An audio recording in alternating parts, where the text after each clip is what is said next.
tripod up? You gonna No, hold no, it no, the no. whole time? Oh yeah, that's usually what I do. That way I get different views on Oh, okay. what it looks like. So you look good. So who are you? So I'm Rob Kenny, dev lead in the Windows App Compat team. Okay. And app compat. Applications compatibility. Sorry for the... So are you the guy who's responsible for breaking all the apps? Or? No, I'm the guy for cleaning up after everybody's broken up all the apps. I bet you have a lot of work ahead of you. You know the guy at the end of the parade who sweeps up behind the elephants? Yep. That's kind of what we do here. Yeah. And so on Windows Vista, there's a lot of changes coming, right? Particularly, we're changing the security model from being full admin rights to limited user rights, right? Correct. And so that will impact some applications. What we're trying to do is our team's been working with the Lua guys, so they're now PUA, Protected User Mode something or other, whatever the acronym is today. Yep. We've been working with them trying to get the right pieces in place so we can mitigate the problems. Yep. And identify the problems when they do occur. Right. So there's a lot of things that need to come into play for protected mode to work properly. You have to identify what applications need to run as installers. So they need to be administrator privileges. Right. And then you have to get those applications launched properly. Yep. So that the OS basically will bring up the little dialog that says, hey, please type in an administrator password. Yep. So those are two of the technologies that they've put in place for limited user. Is that what your team does? Or? They've actually done the implementation. So we've been sort of working with them, helping to identify what's a setup application. We've provided some technology that they can use to identify applications. And they basically said, using this technology, here's a bunch of attributes that we deem to signify that something's an installer.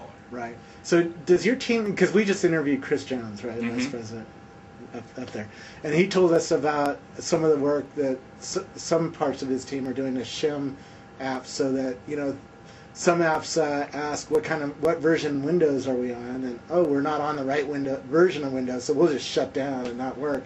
And so somebody wrote a little shim to make That's us. That's you. I won't raise my hand specifically for that one, but that's unfortunately, or maybe fortunately, that happens to be one of our most popular shims. Or the unfortunate part is that happens to be one of the most common reasons for applications not working on the OS, is they explicitly say, I don't know who this is, and I'm not going to run here. Yeah. And the reality is, the majority of those applications, if you were to just say, really, this is Windows XP SP2, they're like, great! They install and they work perfectly fine. Yeah. And it happens to be one of the easiest mitigations that we have. There's the actual code change necessary to implement that is trivial. Yeah. The more difficult part is identifying who needs to have those, we call them version lies. Who needs to be lied to there? Yeah. And what did you call them? Version lies. Version lies. Yeah. So we basically have them running all the way back. So you're the version liar. Yeah. So we have them running all the way back from Windows 2K SP3 all the way up to, well, we have XP SP2 and we also have Server SP1. Okay. And so we can pretty much make any of these applications believe they're running on any version of the OS. Yeah. That we want to. The trick is who needs to be lied to. Yeah. Or we have other mitigations. We don't want to glorify just this one. We have other ones, and the big difficulty is identifying those guys who need the appropriate solutions. Now why does Microsoft care so much about whether an app runs or not? I mean, in fact, we've all heard the famous myths, right? DOS ain't done until some app won't run, is that you're the guy that decides whether an app runs, right? Does the DOJ sit outside? It's funny, when I worked outside of the company, I heard those same rumors. I kind of had the same negative feelings about the company as well. And, really, we're just way too busy to even be malicious about anything. Everybody is so busy about trying to get their job done. Yeah. app compat tends to be, this is, disappointment from my side, tends to be not one of the primary goals that people have when they're making code changes. They want to make it faster, they make it cooler, the whole glass UI, is like really cool and just taking advantage of the hardware and everything. Right. And unfortunately it causes some applications to work less better, and some of them just won't work at all. Yep. Why do engineers do this, don't they? I've been studying this, and it's not just a Microsoft thing, right? I'm studying, some of the formats that the community has built, and engineers come along and say, "Oh, I can do that better," and by saying I can do that better, they don't care about the apps that they fork things, right? They come out with a version 2 that doesn't run on version 1. Well, I think part of that is just engineers in general, right? So, growing up, always it's like there's got to be, how do these things work? It's always one of the things that I'm interested as a kid. So there's I think just an engineering mentality is wanting to know how things work and wanting to make them work better. The reality is, so you have to measure better in different ways. Yeah. Right? If you talk to somebody on the perf team, better is equal faster. Yeah. There's no difference there. Better is faster. You talk to somebody on the reliability team. Yeah. They're like, well, better is something that's going to work all the time. It works when the disk is full. It works when I'm running low on memory. Yeah. It works when I've installed a bunch of applications on the machine. It works all the time. You get to compatibility. It's another design goal, and this is one of the things that we'd love. Let me move you over there because glare. Well, your face is all dark. Who's the mystery now man? I can see you. Yeah. So anyway, we were talking about teams say better is. It's your measure. Yeah. Right. So one of the things we're trying to work on here is to help teams understand that compatibility is another way of measuring better. Yeah. That being faster is important. Being reliable is important. Taking advantage of the new hardware is important. Being compatible is another design goal. If you tend to overlook the requirements, your design goals, then you're not going to give the customer what he wants. Yeah. If we take 10 years to build the next best thing, it's like the hardware has moved past us so much that it's not reasonable to spend so much time to make the perfect product. You have to make the trade-offs that are best for your customer, or what you feel is best for your customer. Right.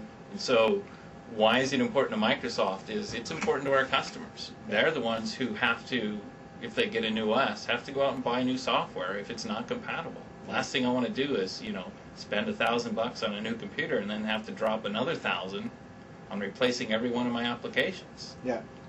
And, it just doesn't make people happy. Yeah. All the mistakes that developers make, right?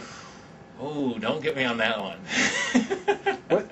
What are the top 3 mistakes? We talked about one already. Okay, the number one is the version line. The version line. I love that. We just recently coined the term. That's opt-in incompatibility. That's the application raising their hand and saying, I refuse to be compatible with this version of the OS.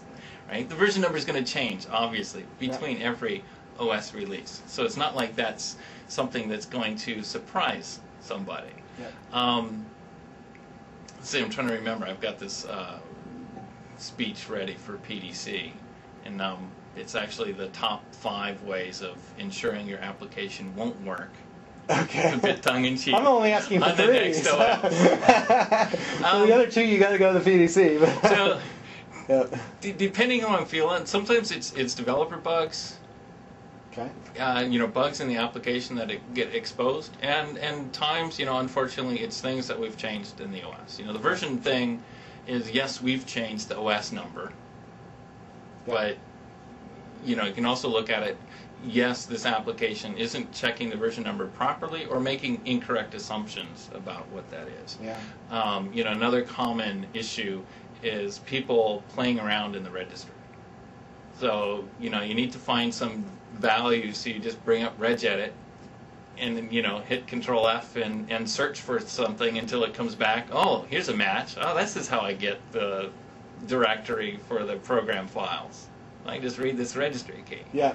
And then, next OS, when we move that registry key around or change its type from regsc to expandsc or something like that, then kaboom,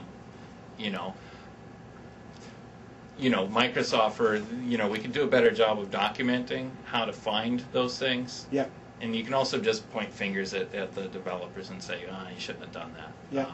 I think there's ownership on both sides. Now, I see all these books on your shelf, and every developer has but is there a book of things that you shouldn't do in Windows that, or really you're taking the brunt of where a developer here hasn't really explained it or protected it or, done a good job of helping the developer along, and the developer's taken a shortcut somehow or found something on, like you said, searching around the registry. Oh, I found a key. I'll just use it. No problem. Even if we no, the short answer is no. There's no book for something like this. The caveat is, visit us at PDC and watch the lecture, and we'll talk about some of these common things. Even if we did have the book, the problem would be getting it into the hands of the people who need it. Yeah. And some of those people are developers here at Microsoft. We need to convince our developers that compatibility is important as a design criteria. We also need people on the Windows team or people on other... Well, actually both. Okay. Yes to both. The OS team for sure. It's like, I would love to be able to raise the awareness of compatibility throughout the Windows organization. Okay. Everybody understands perf. It's harder sell. Well, we should dock their paycheck, shouldn't we? you break an app, you get $500 taken out of your paycheck or something. You destroy the local economy. Joke, honest.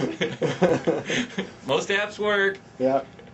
Well, I remember Windows 95, and the Windows team actually went to the local Best Buy or Fry's or one of these computer stores and bought as many apps as they could. They went on a shopping spree.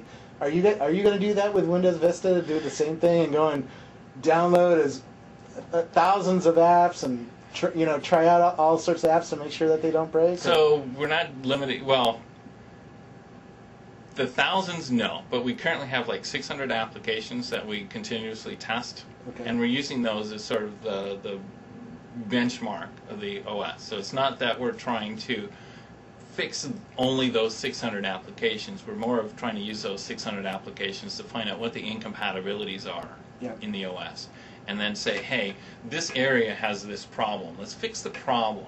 Okay. The other approach is, this one application is broken, so let's go do what we need to do to make that one app work. We'd rather get the OS changed so that anybody who had that issue or would have had that issue would never see it. Yeah. Sort of the general versus the specific solution. Right. So we use that app list of 600 applications to sort of help us flesh out what are the general sort of problems that applications are having with today's versions of the changes, and then create bugs and get those bugs fixed so that... When you say create bugs, you mean report a bug. Report bugs. Yeah. This is how Microsoft is talking. We create a bug. Well, the bug was created. I just checked in the bug for this. Yeah. Bug fix? Yeah. Yes. And obviously we're beta testing with hundreds of thousands of people over the next year. Yeah, so that's another way. So we picked this list of 600 applications. Yeah. We sort of went out and said, okay, to break the market up into different segments. There's productivity apps and there's games and it's all different kinds of applications in different market segments, and pick the big, the top sellers in those things. And then the beta program is, well, let's find out what's really important to everybody else out there. So, how many people download stuff from, cnet.com or anywhere else on the internet. Yeah. And, what applications are they basically saying these things are broken? And then the top ones out of that are the ones that hey, look, there's these issues here that, in the OS that are causing problems with compatibility, and we'll create bugs. Yep. Create bug reports. Actually, you can create bugs different ways too. Create bug reports and get the developers who own those components to rethink his changes. Yep. And say, oh, well, if I were to just do it this way instead, I can both make this new feature work as well as allow the older applications to work. Right.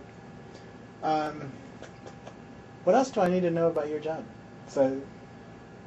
I'm doing a fantastic job, G. Well, we will judge that, right? if when I buy Windows Vista and I stick in my Photoshop and my games, and and if it all runs, we'll know you did your job right? And this is a limitation in the English language. When you say you, it's the capital, it's the plural you. Right? Yeah. It's not just me. I mean, no, I hope not.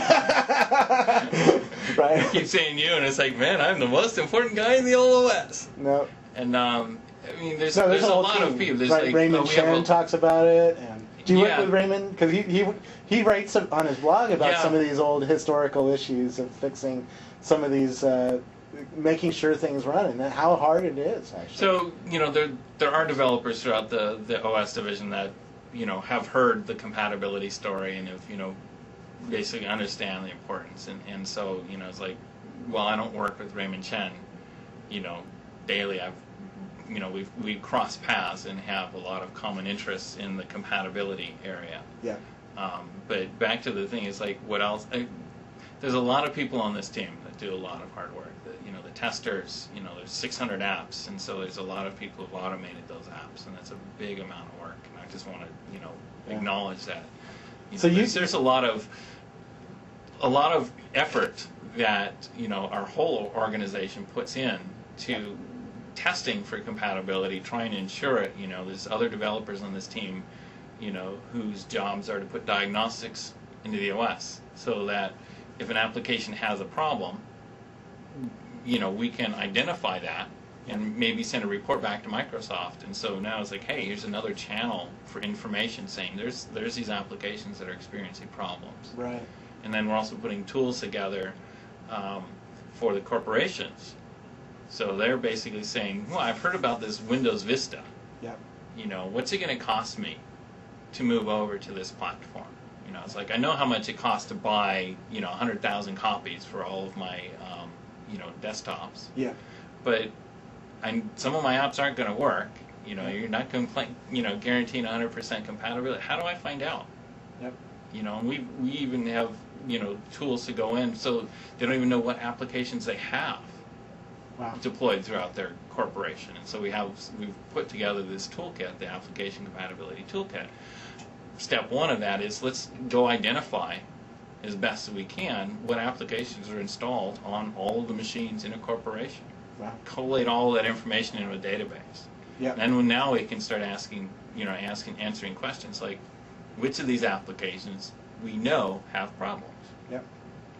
And then if we have solutions, we can basically say, hey, not only do these have problems, but here's some ways that you can mitigate it. The easy ones are, well, you have to buy the new version from the vendor, or there's a patch available, or there's a compatibility solution that you can download from Microsoft, or, we don't know anything about this app, but just even knowing that is valuable to the corporations. And so now they basically say, okay, now to migrate to Vista, 100,000 copies plus, I have to buy new versions of these apps, I have to go get these patches, and so now their problem is much well defined. And it's like, okay, now to get from here to Vista, I got to do this and this and this and this. Right.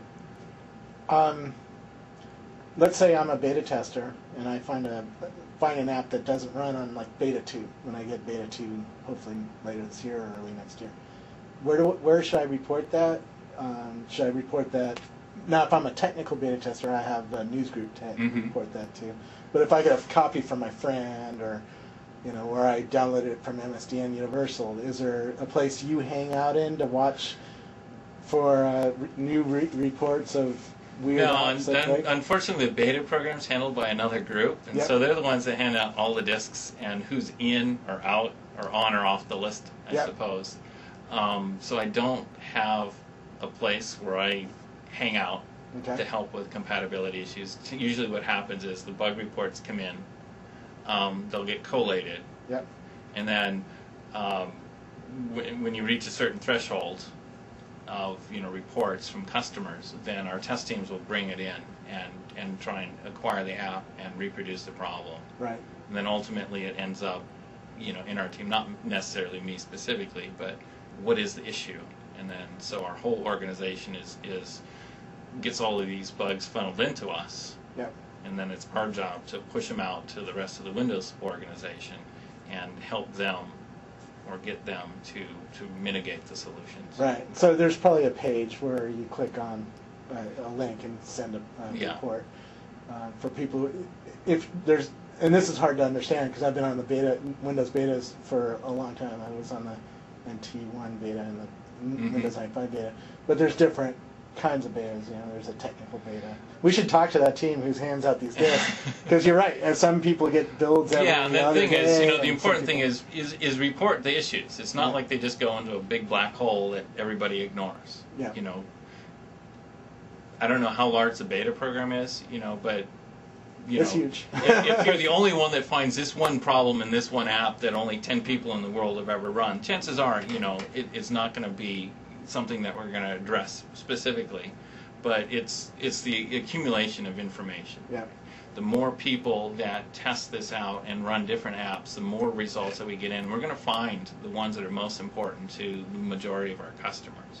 We don't have the 10 years to ship Vista. We've got to choose the right apps to address the issues. And sometimes we do end up fixing specific applications that are important to our customers. Yep. What else do I need to know about what you do? Or how to avoid problems with Windows Vista. Do you guys certify apps? Do you bless it and say, oh, that app runs fine? Or out of the 600, do you send them a certificate? So in the past, there's been what's been called a logo program. Yep. And they're currently trying to define what that program should be for Longhorn. We've contributed greatly to a lot of the requirements for that, because part of that is sort of some of it is prescriptive guidance on things that you should be doing for your application. As simple as making sure it runs under fast user switching. Yep. Right? It's like done. Test this scenario. So we've put down scenarios that you should look for your applications. And, knowing that version line is one of the biggest problems, we say, hey, try and installing this on an up-level version of the OS and see what happens. We've even given them tools in the past that basically we can apply like version 10.4 to your application, and then you try and run and install or whatever and see how your app responds to that. Yep. It's like, so we've provided some tools that allow them to test these scenarios as well. Okay. Anything else? There's probably lots of things. Yeah. Cool. Any other common mistakes that you see developers making? Try not to get too preachy, but usually when you think you're being really sneaky or being found a really interesting way of solving the problem, chances are that that's going to be a compatible problem in the future. Again, like searching the registry, and finding some key that tells you some piece of information like, oh, I've found the Windows OS version string in here. When we, in fact, we do provide an API, several APIs actually, to provide that version number. If you think you're being sneaky in solving or really tricky in solving a certain kind of problem, those tend to be the kind that come back later in the next OS release. Yep. Private, undocumented registry keys are undocumented for a reason. Yep. How do you tell if they're documented or not? Is there that's actually a tricky one. Okay. Normally it goes the other way. If MSDN is talking about it, like the uninstall string is very common. It's like, okay, how do I get my entry to show up in add remove programs? Well, add these values to the registry. Okay. It's hard. There's no place in MSDN you can go to that says these are all the approved registry keys. Right. You may look and read these values. We guarantee that they're going to stay constant or consistent across OS releases. Yep. So maybe that's something that we could put together. Okay. But that's a good hint. If you can find it on MSDN, it's probably a documented API.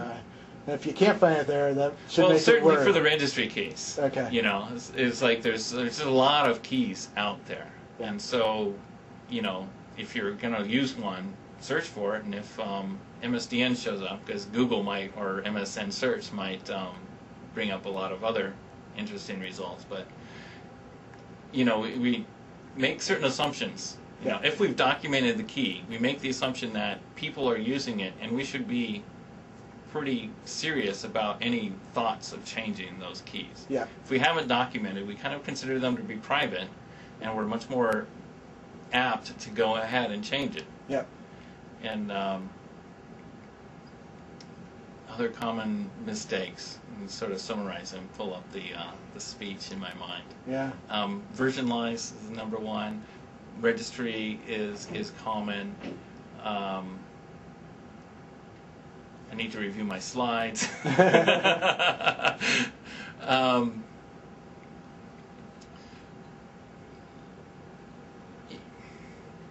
Using the right, it's not so common, but it was really common in XP, using the proper APIs to find out where to place your files. Okay. Right? Use the get folder path routines. Now that's even more important on Windows Vista, isn't it?